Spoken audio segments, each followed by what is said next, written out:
So if you have been following my channel, you know that I did a book tropes video a couple weeks ago. No concept of time. Hi everyone, it's Audrey and welcome back to Chapter in Converse. If you have been following my channel, you know that I did a book tropes video that I guess probably posted 2 weeks ago based on when I'm filming this, which doesn't even matter. But anyway, while I was editing that video, like I said, I realized it was like a 45-minute video because I had a lot of tropes and a lot of books and as always a lot to say.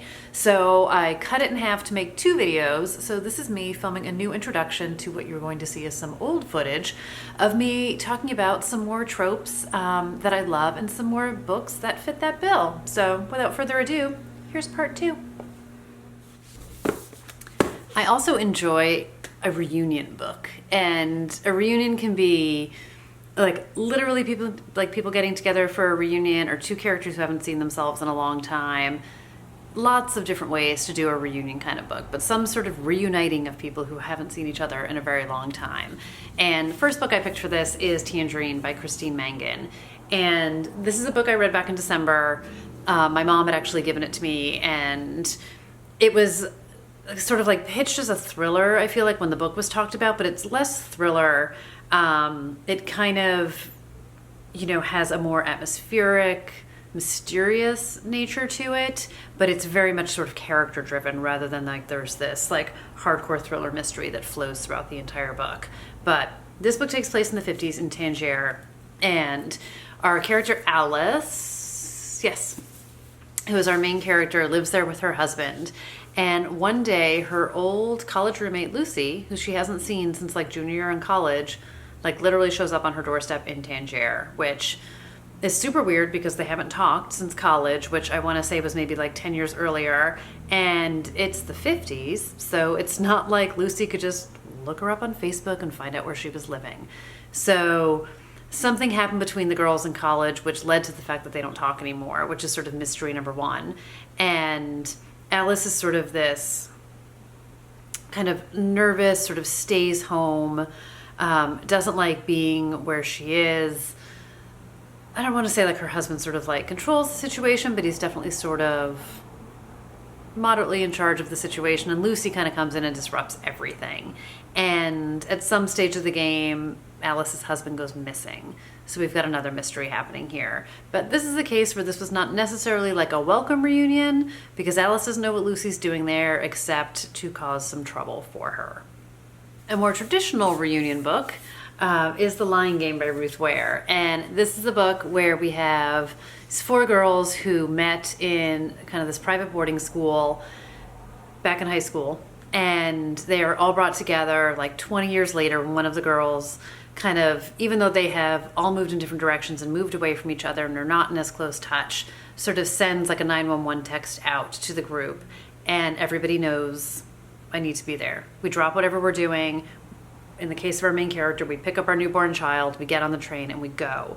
And the girls are back together again. And something that happened when they were back in school is coming back to haunt them now. And they need to decide what to do about it, how to get through it. And, it can have very damaging repercussions to all of them. And they have jobs to protect, they have families to protect, they have children, husbands, themselves. So it kind of puts them on this collision course with danger at the end of the road, if you will. And this is another one where we also get dual timelines. So like I said, a lot of these things kind of all tie into each other. And this is probably, I don't know, this and Death of Mrs. Westaway might tie as my second favorite Ruth Ware book. But I really enjoy her writing and her storytelling. So I was a fan of this book, obviously, because I'm still standing here holding it, or sitting here, as the case may be. And here I am going to stretch the word reunion a little bit, and that's The X by Ella Fair Burke. And this is less of a case of people who were friends getting back together again because something happened to bring them together. And instead, this is about a woman named Olivia who is brought back. She's a criminal defense attorney, and she sees on the news that her ex-fiance, Jack, has been accused of a triple homicide. And it is one of the victims of the homicide was related to his wife, who is dead. and she just doesn't believe it. She believes in his innocence. She immediately reaches out to him because she has her own guilt over why they were not together anymore, and she needs to sort of right her past and prove his innocence. And they were engaged like 20 years ago. It's been a long time, and them being back together obviously brings up a lot of things from the past and old feelings and old emotions, and drudges up everything that happened between them, the good, the bad, and the not. But she commits to him and to proving his innocence. I've talked about Ella Fairburke on this channel. I love her. I think she's a great storyteller. I think she's great at her characters, as well as sort of the mystery part of it. Like I said, it is a criminal defense attorney. I love courtroom law things. I never had it in me to be a lawyer, but I am fascinated by all of it. But this is definitely one of my favorite books of hers. It is a standalone, so you can pick it up without having read anything in her series. But again, another kind of reunion. I'm also a big fan of a locked room mystery. And, you know, get me some characters, put them someplace isolated, kill at least one of them, and let the rest try and figure a way out, who done it, how to stay alive, how to live, all those things. I would say probably the best queen of it all example of this is Agatha Christie's And Then There Were None. This is classic.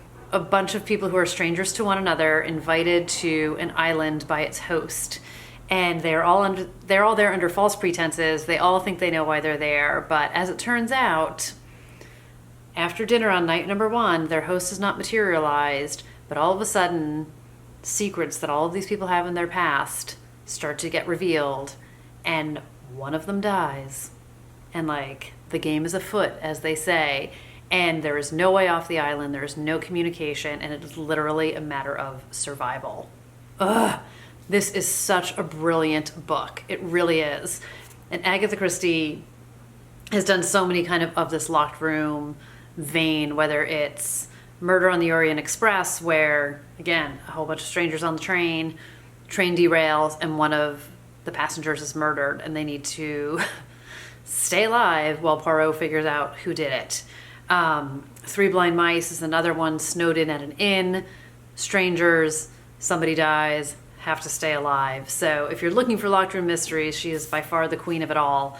But this, And Then There Were None is the one that I would absolutely recommend if you haven't read any of them. And then the most literal locked room, which I also cannot wait to read, and I'm embarrassed I haven't read it yet because I got it months ago, is Guess Who by Chris McGeorge. And this is a bunch of people wake up in a hotel room. There's a dead body in the bathtub. One person is handcuffed to the bed, and he is supposed to be sort of the greatest detective. And if he doesn't solve what happened and who done it in a matter of hours, they're all dead. So this is the most literal locked room mystery that you can get. But it just sounds so good. So 1 room, 5 suspects, 3 hours to find the killer. Can't wait. And then another one, and this one kind of gets some mixed reviews, I would also say, is The Woman in Cabin 10 by Ruth Ware. And for me, this book started out perfectly. And it was very Agatha Christie-esque. They are on a boat. It's like a maiden voyage. They invite some press onto the boat to be able to experience this like luxury cruise ship and write about it. And then our main character, whose name is escaping me at the moment, is witness to a woman going overboard, but none of the passengers are missing. So unreliable narrator, didn't she see something? Did something happen to this woman? They're all on the boat. There's no way off. There's no communication. You know, nothing works. It's present day, but like internet's not working. They're out in the middle of the ocean. And for me, at some point, this book was like, and it just sort of died on me. I didn't like the conclusion of it. I thought it just got too muddy. There was such great potential for it. A lot of people do really like this book, so don't just take it from me. This might totally be your book. You might totally be down with how it all plays out, but started out strong, just didn't end strong for me. I also love a story where our protagonist is forced to return home again, maybe against her will, maybe against her better judgment, but something happens that pulls her back and she is forced to kind of confront all the things that she left behind. So one of the best examples, I think, of this is Sharp Objects by Gillian Flynn. And Camille Preaker returns to town. She's a journalist. She is sent there, and young girls are being murdered. And she is put on the story to find out why. And Camille left town a long time ago, and she is forced to come back to deal with her mom in that difficult relationship. She has a younger stepsister that she doesn't really know very well, who is kind of in the center of it all. And Camille is forced to address all of her own demons, as well as this horrific murder, not spree, but 2 girls who have gone missing and show up dead. And it is just such a beautifully written, dark, twisted story by Gillian Flynn. Her first book. I've talked about this a lot already on this channel. Love it. And then the second book I picked for this, which is another one that I really loved, is All the Missing Girls by Megan Miranda. And this is a book about a girl named Nicolette who, her father is ill, so she is forced to come home, and her brother and his wife still live there.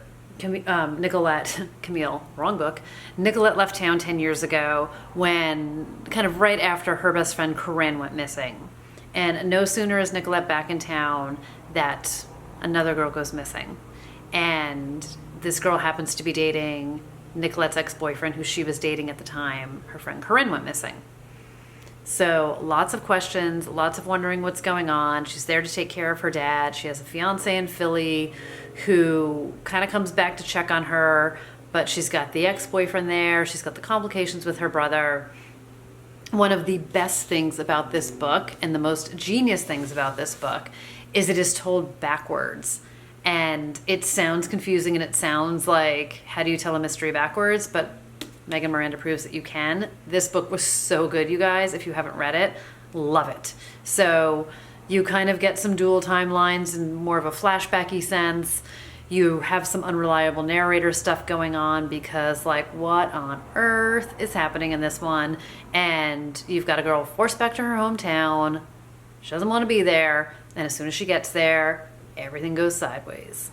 So I already told you that I love multiple timelines. I also love multiple perspectives. Give me characters. Give me the same story through someone else's eyes. Let me see all that's going on through all sorts of different people. Sign me up. I am there for it. One of the best in all of this is, no surprise, Gillian Flynn's Gone Girl. This checks lots of boxes. This is some dual timelines happening in the sense that we have present day, why am I forgetting his name? Nick Dunn. Good Lord. How can I forget Nick Dunn? Through Nick's eyes. So his wife, Amy, their 5th wedding anniversary, she goes missing. The husband did it, right? He's under complete suspicion. He has no idea what happened. He doesn't know where she is. So we see Nick in present day, and then we read Amy's diaries. So we go back to when she and Nick first met through her eyes. So we've got dual timelines and dual perspectives. If you don't know about this book, I mean, 2014, 2013 this came out. If you have managed to not hear everything about this book, read it. Even if you have seen the movie, read it. Even if you know everything you think you know about this book, but haven't actually read it, read it. Gillian Flynn is a master storyteller. She weaves together just beautiful prose, great stories, lots of twists, even if you know the aha moment in this book. I have read it multiple times. I just think it is writing genius. Another book that I read that has Gone Girlish feel to it is Lie to Me by J.T. Ellison. This is a book, it's the first J.T. Ellison that I have read. It was recommended through the conference I went to last year. This is, again, a husband and wife. Husband wakes up in the morning, goes down for breakfast. His wife isn't there. She's not in her office. Her car is there. Her keys are there. Her wallet's there. There's no disruption to the house. He doesn't know where she went. Calls her friends, calls the police. Here we go again. The husband done it. Or did he? So again, you get to see things through different perspectives in this book, through different timelines in this book. Can we trust him? Is he reliable? Is he hiding things? Is he not? Loved it. Loved it. Loved it. And the last one I picked for this is The Last Mrs. Parrish by Liv Constantine. And I really enjoyed this one too. And this is going to be made into a movie, I think. I don't know if Reese Witherspoon's going to be in it, but her company is. And I'm really curious to see how they do it. But this is a book about Amber and Daphne. So Daphne Parrish. And Amber is sort of new in town, and Daphne is kind of like the belle of the ball of the society here in Connecticut and all the charities. And Amber just wants to be in her life and be her and kind of be a part of her world. And she works her way in with her husband and her children and, you know, with Daphne and all of it. And we see things through Daphne's perspective and Amber's perspective. And it was clever and it was well done. And there is some darkness to this book for sure. There is some uncomfortableness to this book for sure. But I very much enjoyed it. I'm a big fan of Daphne. I'm very curious to see what they do sort of visually with this. Liv Constantine, which is a sister team who writes, just came out with a new book. So I'm really excited to read it and see kind of what they've come up with next, because I really, really had a great time reading this one. Thank you guys, as always, for watching today. And as, of course, I was like looking at comments and talking to people in the comments on the first video, I started thinking about even more things about books that I like. So I would guess at some stage down the road, there's going to be another video just chatting about more things I like in the books that I read. But until then, stay tuned for other stuff, not tropey related. And if you haven't already hit that subscribe button, go for it so then you can find out when more videos are coming. And I will see you when they do. Have a great day, everybody. Bye.